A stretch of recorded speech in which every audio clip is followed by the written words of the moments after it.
I'm gonna. taking taking the world Excuse over me. one podcast at a time. I learned today Ja, how to say podcast in Afrikaans. Potgooi. potgooi. Potgooi. So dan gaan ons bietjie potgooi. Well, welcome to the original podcast. This is going to be episode number 2. Tonight we are fortunate enough to welcome Mr. Duane Webb. Most of you watching the show will most likely know who Mr. Duane Webb is. With Mr. Duane is my dad, Mr. Barry van Niekerk, and I will be the host for tonight's show. Mr. Duane, quickly run through getting to fishing and some of your achievements. Okay. The CV with words. Yeah, basically. So I started when I was 13. My brother, he's a lot older than me. He used to fish a lot in his younger days and then kind of lost it. And down the line, for some reason, he decided, well, let's go to the Val Dam. So we went to Boschkop and didn't have a clue what we were doing. We had little 6-foot rods and borrowed reels and didn't know what a reeflay trace was or anything. And to cut a long story short, by chance, there was a worm to the right of us, a couple 100 meters down, who saw these two people that had been there a day and not caught a fish. And he came over to us and he brought one of his traces and he showed us how to put a mealie bomb on, told us to walk in the water and cast, showed us bait presentations, sinkers, the whole lot. He spent hours of his time. And people know him today as Johan Bierkes. And by chance, we were next to him. Johnny Longcast. And I don't think he'll remember that story ever if you told him. But he still left a business card with us, and that just lit a fire. Immediately, man, I joined Randburg Angling Club at that time and bought every Stavelina and bank angler that I could and watched every DVD I could. I was just absolutely besotted with this idea of catching fish and papgooi. So at that club, I had great mentors. I had Derek Bauer, Anton Bauer, Russell Taylor, Leslie Sharon, all of them, and eventually joined trials and then leagues and got provincial. Then we fished juniors together all of that for a couple of years. Yeah, we fished juniors together in Central Gauteng. Our first essays was at Trichard Stilsakkie. Yeah. And we were lucky enough to have Steve Maynard as our coach, who also I think was quite pivotal. And in making those Central Gauteng sides, we also had all the Central Gauteng A side seniors that would host these clinics. Uncle Barry, you were at each one of those teaching us 1,000 lessons. So you were also really critical to the way that I fish today. So, we had mentors like Richard Bakker, Barry, all those Central Gauteng A guys, Lani Lategan, Reinhard Herselman, all of those big names. So, if you we had Bori. Yeah, Bori. So, if you're around all of those big names with all that experience and you don't take it, and you're a fool. So, long story short, I got a Central Gauteng B-side fished 1 year, and then I think 4 times Central Gauteng A, 2 times Suffolk A, 1 times Protea. Fished the Tri-Nations, got my Tri-Nations colors in Namibia, won the tournament. That was kind of the highlight of my fishing. And then that's kind of where it had to stop for a while. So then school finished and I had to go study. I was silly enough to choose a degree that needs 7 years. So, unfortunately, what I do, if you don't have a master's, you can't practice. So I spent 7 years getting a master's degree after that. And then, fishing had to take kind of a back foot. I just didn't have the time or the money or I don't know what it was. But for a good 10 years, the fishing had to take a back seat while I established a career. And then about 2 years ago, I started taking it serious again. So joined Promanias, joined Elites, throughout my studies, I moved to Kempton Park. Well, not moved. I moved to Kempton Park Fishing Club. We we did really well in a couple of the leagues. One of the years we won the national league. So there was a bit of fishing in between, but now I'm not with a club anymore, but I fish kind of elites and that type of stuff on my own steam, and it's been quite an eye opener getting back into it. A lot changes in 10 or 12 years. Yeah, okay, I think that opens up a nice segue. You were talking about some of the mentors and showing you clinics and stuff like that as a junior. If we talk about your setup, has your setup changed from, let's say, 10 years ago to now? What's your setup look like now? Quickly give us a little bit of a run through about if you have to go to the dam, what do you take? What is in the back of your, well, Pajero now, old Corsa? What was in your back of your Corsa? Yeah. What's in the back of the Corsa? So what was interesting is I basically had to redo everything. When I took the decision to go competitive again, I needed, the rods I had were outdated. Reels kind of needed a bit of a updating. My box wasn't kind of kit anymore. It's, no one goes to the dam with 70 mooties anymore. Sorry, Uncle Barry. I thought that's one. But cut that out. I think I will add a photo of my dad's old box. Just like put it on the screen. I can just quickly tell you, it's only 50. Only 50. I had 70, so I whittled that down to 30. How many ball dips did you have, Dad? When? In your big box? 108, was it? Plenty. No, I think 100 and... Yeah, 100 and plenty. I can't remember. But that's a while ago. That's it. So I went from 70 dips down to 30. The rods I had to upgrade, the stand I had to upgrade. Suddenly people were fishing with these keep nets that have these big wide brims and these fancy stands, and not those tripod 3-leg stands with the small neck that we used to fish. So I mean it cost quite a bit, and I take it serious. So everything I did kind of the best that money can buy. Let's quickly run through your rod. But now I'm happy. Let's quickly run through your rod and reel combos. What are you fishing at the moment? So I fish a set of 10-foot rods and a set of 12-foot rods. I've always done that. I fish my 10-foot rods up to 80 meters, and anything above that, I move over to the 12-foots. So I should say 12-foot sixes. For the 10-foots, I've got the DC Light limited editions from Sensation. And then on the 12-foots, I've got the razors, Sensation razors. I fish for reels. No wonder. No wonder you cast like Leah. It's a funny story how I got to this. So I had the 12-foot 6 DC lights, and as comfortable as they are and as light as they are, they're just not casting rods. So Tannie Leah lent me her 12-foot 6 razors, and those things cast a mile. So immediately after one competition with those, I went and bought myself a set. Have you tried the 14-foot? My dad's 14-foot rods. It's 14. No, those. Yeah. No, I like my back. That will throw all the muscles out if I tried that. What's like is if the fish are close, you use it as a dipping stick. Pole fishing. Yeah, pole fishing. Yeah. Then on those rods, I still fish the Shimano 5000s on the 10-foot. If my house burned down, that's what I'd take, is my Shimano 5000s and a dishwasher. And on the 12-foots, I fish the Aventa Pro 6000s. I just find those give me a bit more distance.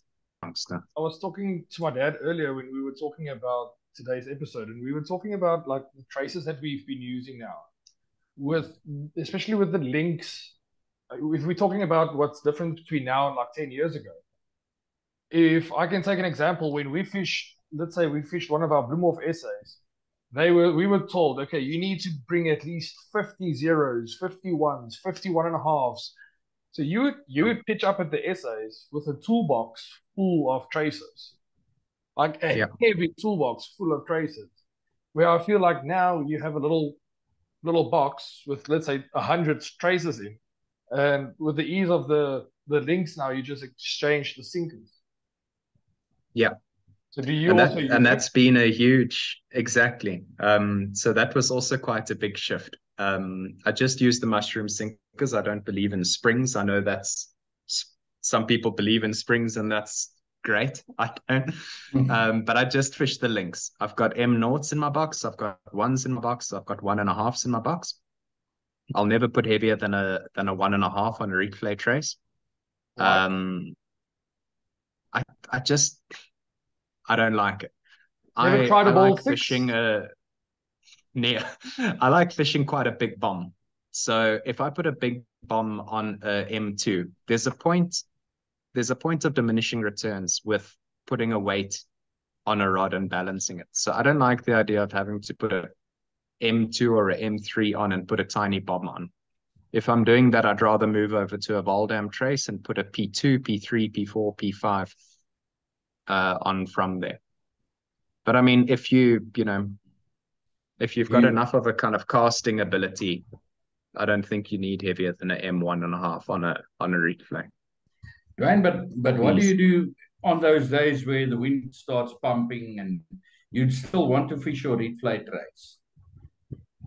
So I find it strange because for instance, like Saki said about the ball six, I never mind to take a ball six, which is the equivalent to a P3.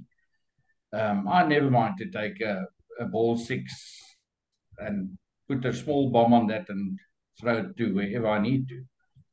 Really? I can recall a essay at Trigards, just the same year that yours were there at Texa. Your junior essays were there. That March, that was December. That March, we had ours on the opposite side at Sassol's water, and I fished that whole essay. I had to fish against people like Dewald van der Walt, for instance. That was casting. They were quite a bit younger than me, and they were just outcasting us. And I just said immediately that first day, I said, the main thing to me is it seems to me to be the distance. Although our plan was for the team not to fish heavier than a 1.5. I said, but well, then I've got to settle for last in the zone or second last if I can be Dorian on my pick. And eventually I switched over and I took those ball sixes and I put them as far as what I could. And I couldn't get to Hardy Estraisen. Sorry, it was Dewald and Hardy on a peg. And I couldn't cast with him. So I had to say, well, okay, I'll take a ball six, put it at same distance, and settle for a third in the zone, which I was happy with. I personally haven't got a problem with that. Yeah. Sorry, so if you think about it, Duane, you said like about the diminishing returns on putting a bigger weight with a bomb. If you go to a P2, do you never put like a little skin around it, or P3 with a little skin? Yeah. So if I do a P2, I'll do a bigger skin. If I do a P3, slightly smaller, P4, slightly smaller.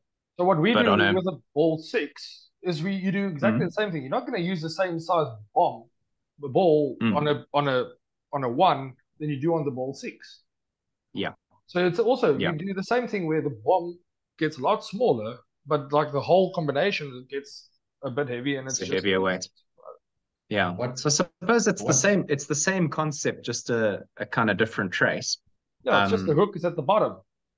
It's just the hook's at the bottom. So, what I tend to do is it's only if I have to that I have to fish an open spool. I really don't like it. I'll 99% be fishing a clip.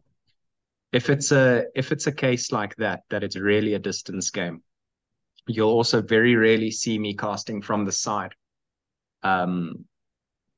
When it's a day like that, that's when I'll get as far as I can from a replay and turn my body to get that power cast in. If that's still not enough, then a Voldam with with a P is kind of my last resort. But as far as I go, I fish a reek fillet as often as I possibly can. Only when necessary, do a power cast, and a Valdam if there's no other option, or I'm going for barbel. Yeah, but I'll try the D6. It sounds like a good idea. I've never tried it, so it's worth a go. Nowadays you get links that's the same size, which is 45 grams. What I'll always try and do is I try to get my total trays to weigh in the region of 85 to 95 grams. That is to me my personal, on my rods and the way I fish, that gives me my best possible distance. So if I use as mushroom zero, which is, let's say, 15 grams, then I would say, right, okay, then you add 70 grams of feed. And as your weight gets bigger, you put less and less feed. If I, for instance, really get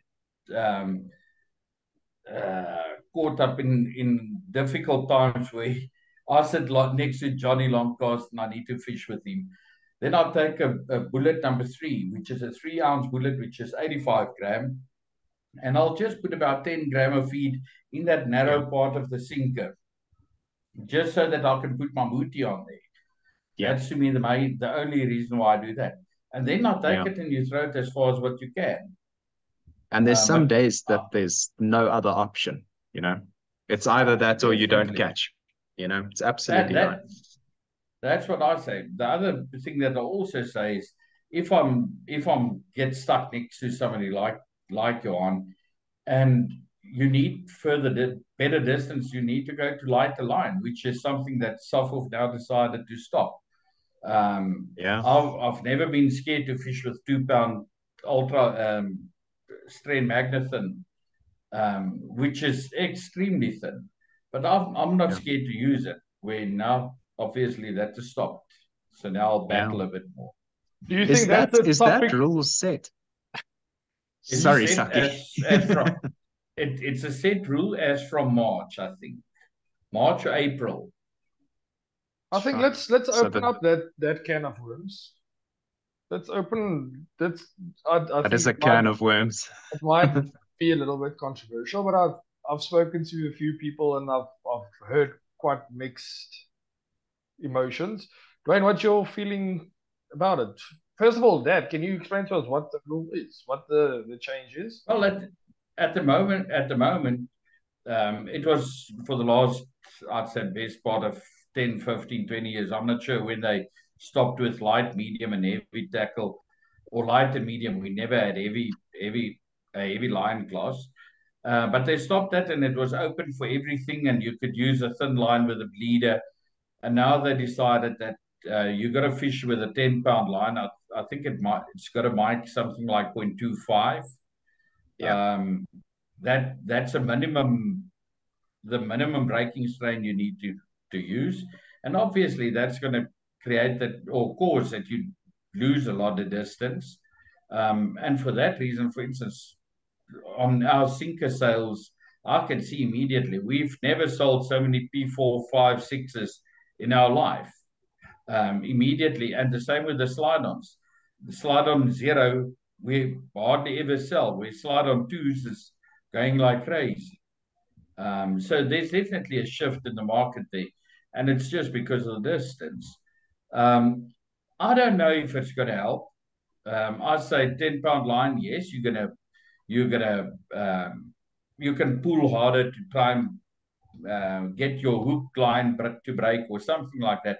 But once you lost that 10-pound line and you lose another one and another one, it's just going to create a stronger web where you always had a web of lines in front of you that was, let's say, 4 or 5 or 7 pound.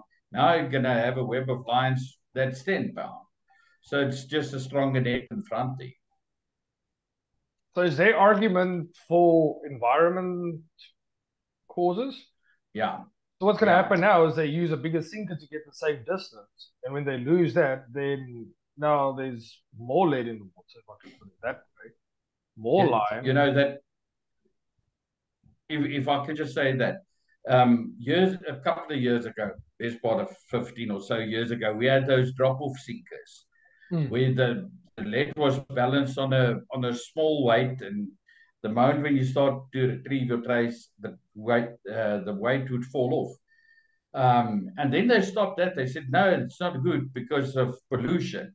Now they say you've got to bring your sinker out, rather get stuck, break the line or 50 meters of line, two hooks, two trays in the lead and everything. They feel that's better. It just doesn't make sense. But that's just my opinion. How do you think they're going to police that? Because I think policing a rule like that is probably the one thing that will be the most difficult. Well, the officials, and that's a big deal. The officials has got to go around and mic like they used to do years ago. And years ago, they had 7 or 8 officials for every tournament, one official for every zone, and then a head official and whatever, and one that's doing the computer. So lately at the SA, they have, if I'm right, I think they have 3 officials. So those 3 guys has got to walk and physically measure the lines. And I don't know who's going to stop you with the spools nowadays. Just to stop it, make as if you broke the line, of put a new spool on, and there you go. In the old days, we always had a leader. Your leader was not allowed to be longer than twice the length of your rod. And we had people disqualified because their leaders were too long. And now they're going to say, right, okay, your line has got to be thick. So I don't know how you're going to police it. I really don't. Yeah. And at essays, it's one thing. At elite, there's no there's a bell on this, but that's only if something goes wrong. So there's nobody walking around and, I'm going to be quite grumpy if I'm adhering to the rules, which you have to. But the guy next to me is getting 20 meters further on a lighter sinker because he's using 5-pound line. I was going to say to you, check these guns. Yeah, check these rods, check these guns, check this cast. So I don't know. Rules are rules. If they apply to everyone, that's fine. How they're policed, I'm very worried about, especially on in a final, sure, there'll be enough officials to police it. On a day-to-day comp, anyone can qualify if you bend the rules a little bit. It makes it easy. But I also think, this has come about with a lot of, before tournaments, there's people that do great work and they'll tow things behind boats and they'll clean up lines at venues that have problem. That's happened at Bloemhof, that's happened at Jackie, that's happened at all of that. I think there's also, all of these farmers are getting paid per person for competitions. I think there's some level of responsibility for farmers to, if they're hosting a competition, surely kind of keep their venue clean. So whether you're fishing a 5-pound line, which I love, or a 10-pound line that it has to be now, there's still going to be breakages. And oftentimes if you're casting and you snap your line, it's not your main line that's breaking. You snap at the leader knot. And that's I fish a 18-pound. A lot of guys fish a 24-pound. That's also what's staying in the water. So there's always going to be the problem, whether you're 5 or 10-pound line. The control's what I'm worried about. That's you were talking about the farmers that's got a responsibility. That's one of the places where one of the guys that I can take my hat off to is a person with the name of Jan van Driel. Jan van Driel got his guys to, when the dam was so extremely low, to go and pick up rocks and take out pieces of wood out of the ground. And they dug out, I've got videos where they were standing, digging out rocks that were sticking out on top, just to get that the water under the bottom under the water, to get it clean, to make sure that the people won't get snagged. And I think that's going to become the norm. Everybody will have to do it. Then we won't have a problem. Yeah, I hope so.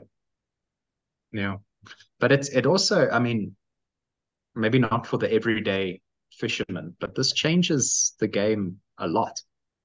For competitive angling, this is a big deal because you can pull a significant amount of distance off your cast if you're going from a 5 pound to a 10 pound. Line management is a whole different game if you're going from a 5 pound to a 10 pound in serious wind. There's a lot of kind of factors. If you're like me, you like fishing as light as you possibly can to get to a distance. Some people don't worry about it, but you know, the only time an M0 kind of works is really on the days that you're fishing close now. You can't fish 120 with the M0 anymore. You know, You can be lucky if you Well, do that at to come 100. back, yeah, to come back to those Yeah. to your traces. Talk to me about your hooks. my hooks, I for reed fillets and carps, I Sharp ones. only only always, no matter what, fish a 08. Um, I've played around with ones, I've played around with twos. Whether I'm going for big fish or small fish, I always fish a 08. And that's a Daiichi. Yeah, so I do bats now. Whether it's bats or Daiichi, for me, it's the same thing.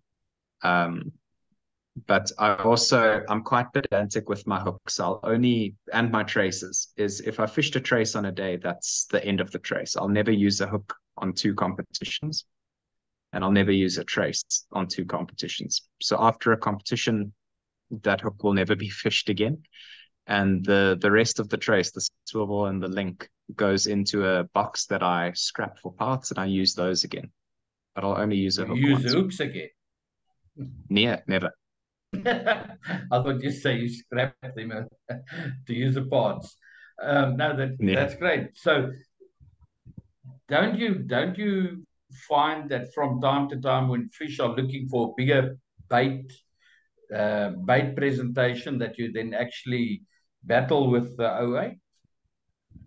All I do is I like a fine presentation. I suppose it's just my style. On a day that is kind of bigger fish and they want a presentation, I'll still fish a very thin doe behind a floaty, but I'll just elongate it. I'll make it kind of longer up the hook line.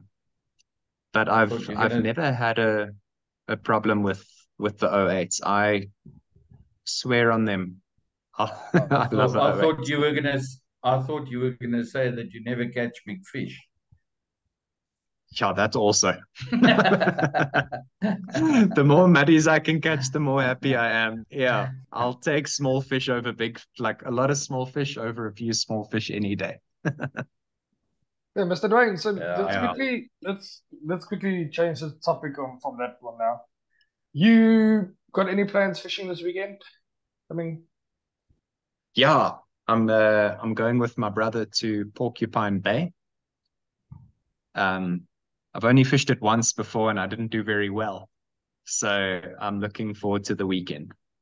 So can we pick your brain a little bit about what is your, let's say, expectations, your preparations? What is going through Dwayne's head this weekend? You obviously don't have to give away too much if you're not feeling too comfortable. If there's a few guys that you want to. Yeah, I'll give away everything. My approach is always very, very similar. For a place, I'm very pedantic about my preparation, so all my stuff is always ready to fish at essays. The box is clean, the reels are neat, the lines are full, every bottle is full. That's part of my kind of mental preparation.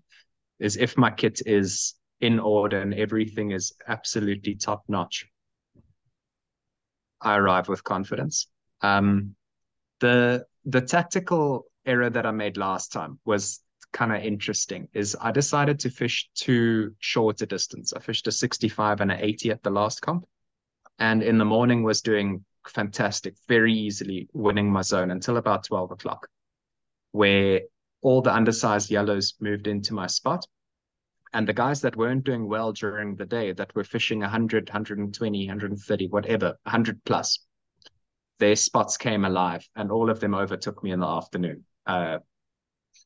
I threw rods deeper, but I didn't have enough feed there by the afternoon to make any kind of impact.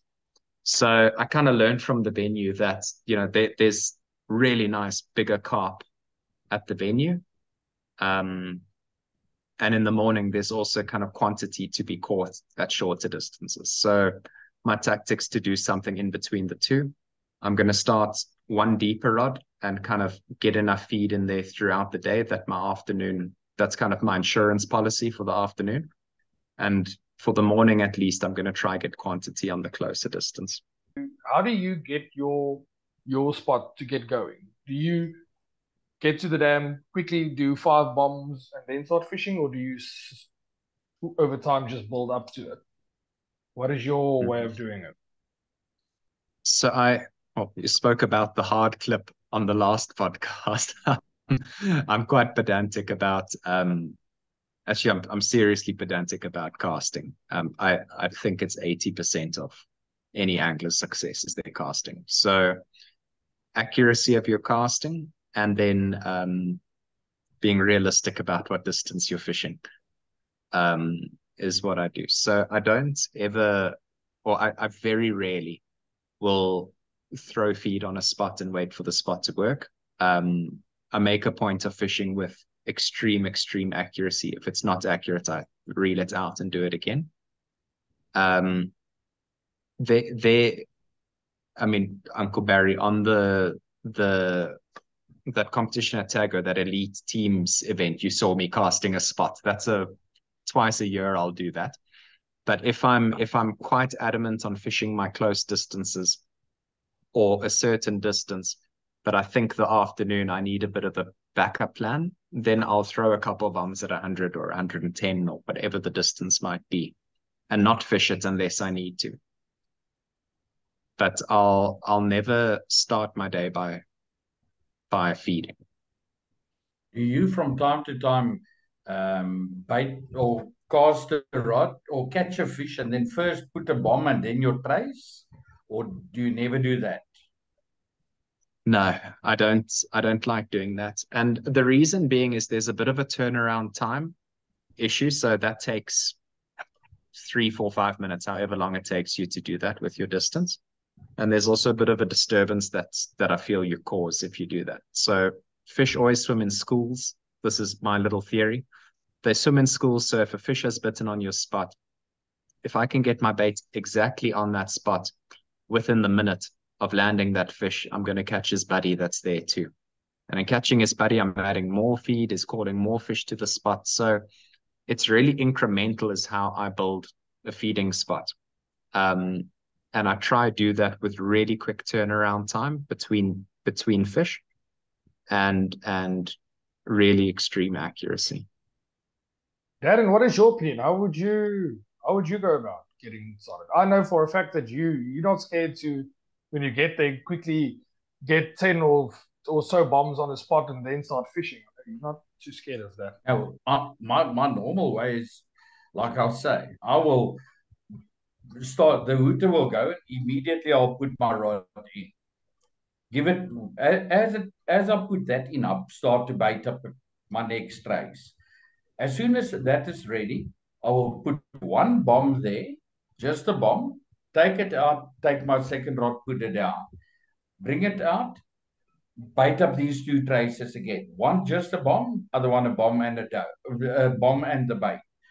And then repeat the same thing till I've got 10 bombs on that spot. And then I will stop with the extra bomb that I normally put. Now I've got my 10 bombs there. I know it's fine. It shouldn't take you longer than about 15 to 20 or at the most 30 minutes to get that in. But more than likely, it happens that while you're doing that, you get your first bite. And the moment when I get my first bite, then I'll stop that extra bomb. Then I'll just put make sure that I put the trace on the spot and trace on the spot. The moment when I see they go off, I will start and I'll put that 1 or 2 extra bombs in again, just to see if maybe there was a big school and they grazed the feed quickly and it's gone. So that's the way I do it. Yeah. But more than likely, especially if you fish areas where there's a lot of muddies and stuff like that, you should get your first fish while you're still putting those bombs, and then you just carry on. And Uncle Barry, will you do that at every venue, or like is that your rule every time you fish, or how do you do that? That's my rule every time I fish close by, where I go and target the smaller fish. My rods that I've taken, I put it on, let's say 125 or whatever. There I will never do it. There I take my trace and I bait it up, and that's clear. I also don't like it to get the trace ready for those deep rods. I prefer, because I know that rod is going to bite, let's say, every 15 or 20 minutes. So there's ample time. I'd rather take a minute longer to put the rod in and bait up a fresh trace and not cast a dry bomb and stuff like that. So I don't do it. Okay. On my deep rods, I never pre-bait the trace. I might maybe put a bomb on for in case, but very seldom. That's interesting.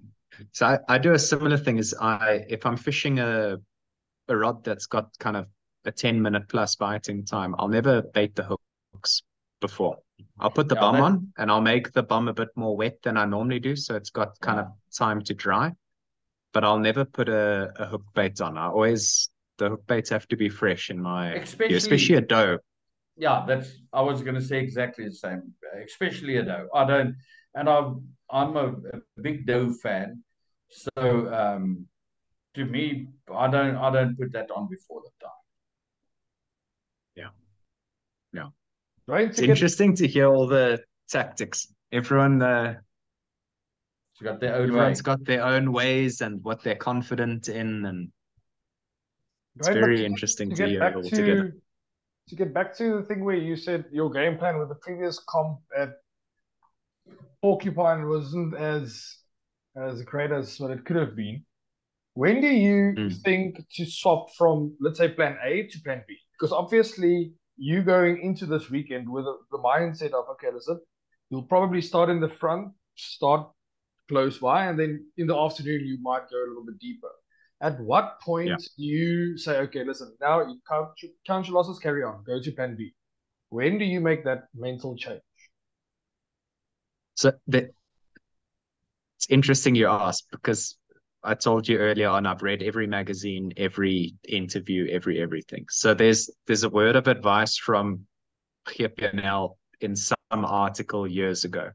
He said in his big competitive days, he learned early on in a competition what's going to win the competition. So if I'm on peg 7 and someone's on peg 1, settle for second place, because you're very likely not going to beat him. And also early in the day, decide, well, is quantity going to win this? Is big fish going to win this? Is barbel going to win this? So that is one. I decide most likely what tactic do I need to take to get the most point in my nets, and I decide on that.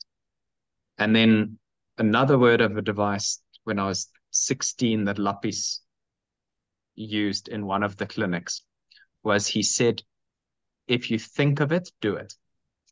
If you get the idea in your head that, yes, maybe I should change distances, maybe I'm too close, maybe I'm too far, pull your rod out and do it. So that's the two approaches I take. Is on the day I decide, it's not about catching big fish and being the furthest caster. The winner is the guy with the most points in their net, and that's what I care about. So what's going to get the most points in my net on the day is consideration one. If what I'm doing is not working, I make the call sooner rather than later, is my kind of tactic. And if I can ask the same questions to you, when would you say, okay, let's say plan A obviously did not work, or plan A is not working anymore, it's time for me to move on to plan B?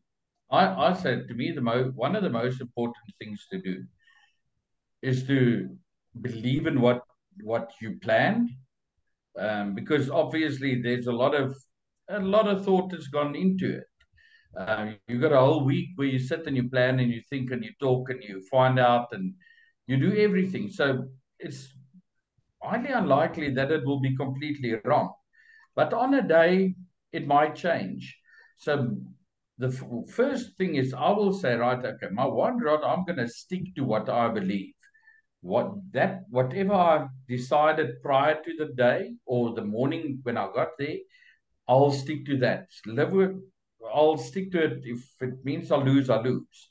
But then the other thing that I'll do with the other rod is I say something very important that we all got, that very few of us are using, is your eyes. You've got to observe what's going on around you. With that, I don't mean that every time somebody is changing something, that you're going to run behind them. But if you see that everybody starts catching fish on 125 and you on 80 and you're not getting fish, then surely you've got to do it. Yeah. So you often find that people sit and they see it, but they don't. It doesn't go in there. They don't think. And then, like Duane said, now if you think of it, do it. If you think it's time to change. You don't have to give everything up. And that's why when it's important, the fact that your line is either marked or clipped, that spot is not disappearing. It's still going to be there. You can always try one rod out far, or try one far and one very far, or try something different. You can always come back to that spot. And that is something that I also do believe in. If you move away from a spot, often it helps just because the spot calms down. There's not every now and then something falling there and a different flavor. That's why I also hated to play around with flavors. I will stick to a certain flavor profile for a day. I'll have that in my mind the morning, and I will try to stick to it. That's where Leah, for instance, often nails me on the boat, because I will stick to what's working for me, and Leah will catch a fish now on groen mamba and then say, okay, I'm going to try strawleek now, and after the strawleek she will try something else. No, but that one took 2 minutes longer. I can't fish like that. It's to me very difficult. Yeah. So, Uncle Barry, you spoke of a flavor profile. Would you fish one flavor profile on a short rod and a different one on your deep rod? Or how do you balance it? The only person that I know that fish one thing everywhere is Jean Laren. Jean has got his combo, bingo and X Factor red, and he's fishing that from 30 to 130, and if he needs to go to 160, that's what he's using. If it really is tough for Jean, then you can know you might put a little bit of beast on, but then he will tell you, Uncle Barry, only a drop of beast. So no, I've got my stuff for my deep rod. My deep rod will more than likely be something like Soup 2 and Tac Deluxe, or something to that effect. The stronger flavors, where on the shorter rod, I'll be on your type of thing, the Mega Mix and the Luaties, and more fruity notes, A to Z, and the more fruity flavors, yes, and more color. Although I don't like the fluorescent that much, especially if there's yellows, but I like to have, for instance, a lot of yellow, sunset yellow, so that it make that bright orange spot in front of you, or a bright red or whatever, not necessarily a green. Yeah. It's interesting I can see you taught me when I was young. I do exactly the same. As I go with the fruitier stuff, the softer flavors, like the mega mixes, the A to Zs, the bingos, all of that stuff I'll do on my close rod. Yeah. And 9 out of 10 times on the deep rod is your stronger stuff, your Olgos, your Soup 2s, your Tac Deluxes, Colmier spray, all of that type of stuff is what my deep rod does most of the time. I can quickly share something with you and with the other people that's looking or listening to it. Something that Gideon taught me, said to me, I was try that, and I'm sure he won't mind that I tell it to the people. He said to me, take your Colmier spray and put a lot of fluoro in it. Yes, and I'm telling you, I've done that. And especially for the boat, because on the boat we don't worry about yellow stuff. haven't caught one single yellow in, I think, the last 5 years. I definitely haven't caught a yellow on the boat that I can recall of. Guess you're lucky. Yeah, but it's because we are fishing in such deep water. In that deep water, those yellows are not there. But it definitely makes a big difference on those carp. I can assure you that. Yeah. Soup too, and that Calmeer spray on top with that lot of flora. Yeah. Definitely. Because it's a catch-22 with fluoro, is that it is such an incredibly strong tool to draw fish in. Like, a lot of fluoro is fantastic to catch fish, but if you're bank angling, the amount of yellows that excessive fluoro kind of draws is hectic. So I tend to find myself, I use kind of as much X factor as the day allows. But if there's a lot of yellows there, I'll use a drop. If there's not, then I'll put a ton on it. You know, something else that I can tell you as far as the flora is concerned. If I fish at a venue where there's a lot of yellows, but I also know that there's a lot of muddies, then I don't mind to use it. Then I don't mind to use a lot of flora, because the flora is definitely pulling the yellows. So you'll find that you start and immediately you catch a yellow, catch another yellow. Then everybody wants to run away, and they try to work around it to get away from it. I say, if you fish that spot hard with that fluoro, eventually the muddies get there. The muddies definitely chase the yellows. I've seen it numerous times where you catch them, but the moment when the muddies are there, then all of a sudden the yellows are gone. And then if you do something wrong and the muddies, maybe a ball will come past and he chase the muddies, then you immediately see there's yellows again. And if those yellows are there, I just chuck a little bit of more fluoro. Let them come. They will bring the muddies back. Fish through them. It's just that feeding frenzy that's going on there, and the muddies come. And once they are there, the yellows are gone. Yeah. And it goes back to what Uncle Barry said earlier, is once you've got a spot going, it's not going away. You know, you've got feed there. On a good day, you're fishing 4 kilograms of feed out. You've got that on a spot. Fish will come and go, but you can always go back to your spot. If you change plans too much, remember, we're a lot smarter than fish are. So if you change plans too often, they're smarter than you. But okay, listen, good. I think it's time for us to start wrapping up this episode. It's been running for quite a while now. Duane, quickly run out the wrap up for the weekend. You fishing porcupine? What's your first rod? Just the one. You don't have to give both. Give us your one rod. What do you go for? And then I think we're going to wrap it up after that. So I don't like phoning around like everybody does and hearing what works where. I always just fish what I'm confident with. If you follow Original on Facebook, you know that I'm fishing Mega Mix and X Factor. That will probably be the close one, and then I'll very likely go for something stronger on the deeper rod, either a Algar or a Sup 2 is just what I have a feeding for. I'm also not a big fan of fishing flavored floats. So, depending on kind of watercolor and wind, I'll look at either the plain white, yellow, or orange plain floats. If the wind's really blowing, I think I might also just start trying for a barbel. So we'll see on the day. Awesome. Dad, were you guys fishing this weekend? Well, Saturday, myself and Leah is both fishing at Last Farm, Elite there. And then Sunday, Leah is sitting out. I'm fishing all by myself. She said it's no need for her to fish 2 in a row. So I'll go and do it, and she will more than likely play around with the videos and send you some videos and see what we can do there. Maybe we can show you a couple of tricks. And what's your first 2?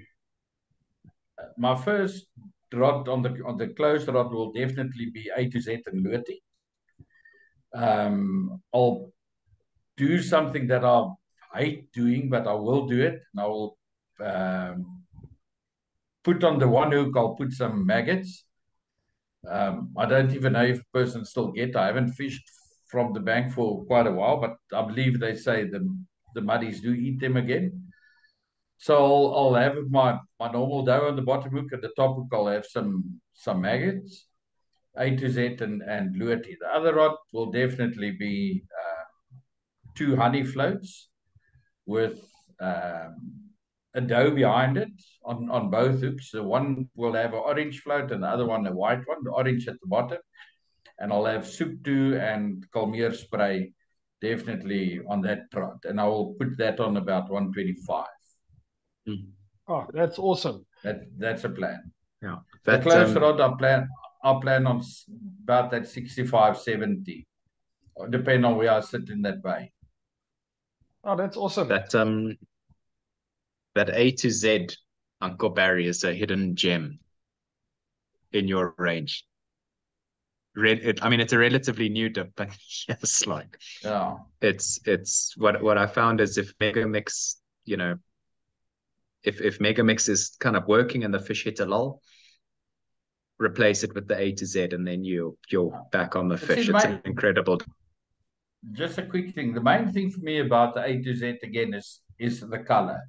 It's that strong sunset yellow color, and I don't know, it works for me.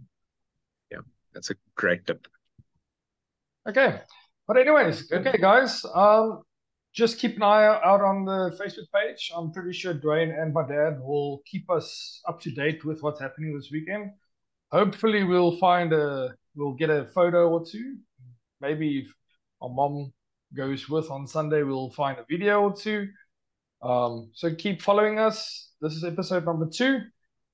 We're trying to do these episodes once a week for now. Maybe in the future we will do one after the weekend and one just before the next weekend. But for now, let's see if we can do one episode a week. Mr. Duane, I want to thank you for all the information that you gave us tonight. It was really insightful, and I really hope the people back home enjoys it and at least learn something from it. Dad, as always. Thank you, guys. Dad, as always, thank you for taking some time out of your busy schedule. Yeah, so it's from Vietnam. I want to say thank you for watching and see you again. I can just tell the people from our side quickly that it's now 11 minutes past 3 in the morning. Or what, 2? No, past 1. 1, past 1. Okay, it's in the middle of the night. There was Saki. Thanks for your time as well. And I know it's close to your heart, the whole story. All right. Yeah. Okay. Good. Thanks very much, Yella. No